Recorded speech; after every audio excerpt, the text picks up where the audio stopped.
ఆమె చేసిన తప్పు ఇంకెవరు చేయకండి. వెజైనా దగ్గర సైడ్ వాల్‌లో స్వెల్లింగ్ వచ్చింది. ఫస్ట్‌లో బఠానీ గింజంత సైజులా ఉండేది. పెయిన్ లేదు కదా అని ఇగ్నోర్ చేసింది. అరౌండ్ 7-8 మంత్స్ అదే తగ్గిపోతుందని అనుకుని డయాగ్నోస్ కూడా చేయించుకోలేదు. స్లోగా సైజ్ పెరిగింది. ఆల్మోస్ట్ 4-6 సెంటీమీటర్ వరకు పెరిగింది.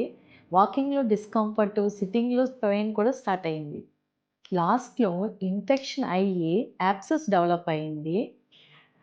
సివియర్ పెయిన్ అండ్ ఫీవర్ కూడా వచ్చి ఎమర్జెన్సీగా హాస్పిటల్‌లో ల్యాండ్ అయ్యారు. అప్పుడు డయాగ్నోస్ చేసి బార్తోలిన్ సిస్ట్ యాబ్సెస్ కింద గుర్తించాం.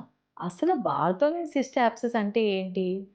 బార్తోలిన్ గ్లాండ్ బ్లాక్ అయితే ఫ్లూయిడ్ అక్యుములేట్ అయ్యి స్మాల్ లంప్ కింద ఫామ్ అవుతుంది.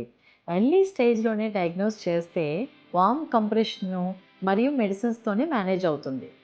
అదే లేట్ స్టేజ్‌లో వస్తే అంటే యాబ్సెస్ డెవలప్ అయిన తర్వాత సింపుల్ డ్రైనేజ్ ప్రొసీజర్ చేయాల్సొస్తది. దాన్ని మాస్ సుప్లైజేషన్ అంటారు. సో, ఇంటిమేట్ ఏరియాలో స్వెల్లింగు, పెయిన్, డిస్కంఫర్ట్ ఉంటే మొహమాట పడకండి. ఆమెకున్న సింప్టమ్స్ ఎవరికైనా ఉంటే ఎర్లీ స్టేజ్‌లోనే డాక్టర్‌ని కన్సల్ట్ చేస్తే ట్రీట్మెంట్ సింపుల్‌గా ఉంటుంది. రికవరీ కూడా స్మూత్‌గా ఉంటుంది. Thank you.